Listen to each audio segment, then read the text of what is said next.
நலாஸ் நாட்டு சர்க்கரை நலமுடன் வாழ நலாஸ் இந்தியாவிலேயே நாட்டு சர்க்கரைக்கு ISI முத்திரை மற்றும் அக்மார்க் அங்கீகாரம் பெற்ற ஒரே நிறுவனம். தொடர்புக்கு 9047045000.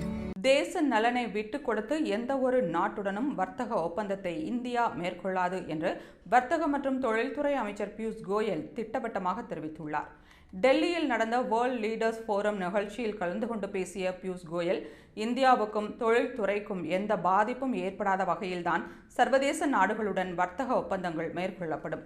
சர்வதேச அரங்கில் இந்தியாவை நல்ல விதத்தில் காட்ட வேண்டும். புவிசார் அரசியலில் அழுத்தம் காரணமாக எந்த வர்த்தக ஒப்பந்தங்களையும் இந்தியா மேற்கொள்ளாது. இந்தியாவின் ஏற்றுமதி பொருட்கள் மீது அமெரிக்கா விதித்துள்ள வரியால் பாதிப்பு ஏற்படுவதை தடுக்க மற்ற நாடுகளுடன் வர்த்தகத்தை விரிவுபடுத்த வர்த்தகம் மற்றும் தொழில்துறை அமைச்சகம் பல்வேறு நடவடிக்கைகளை எடுத்து வருகிறது. பிரிட்டன், ஜப்பான், தென்கொரியா, ஆஸ்திரேலியா உள்ளிட்ட வளர்ந்த நாடுகளுடன் தடையற்ற வர்த்தக ஒப்பந்தங்கள் மேற்கொள்ளப்பட்டுள்ள நிலையில் ஓமன், அமெரிக்கா மற்றும் ஐரோப்பிய ஒன்றியம் உள்ளிட்ட நாடுகளுடன் தடையற்ற வர்த்தகத்தை ஒப்பந்தத்தை மேற்கொள்வதற்கான பேச்சுவார்த்தை நடந்து வருகிறது என்று தெரிவித்துள்ளார்.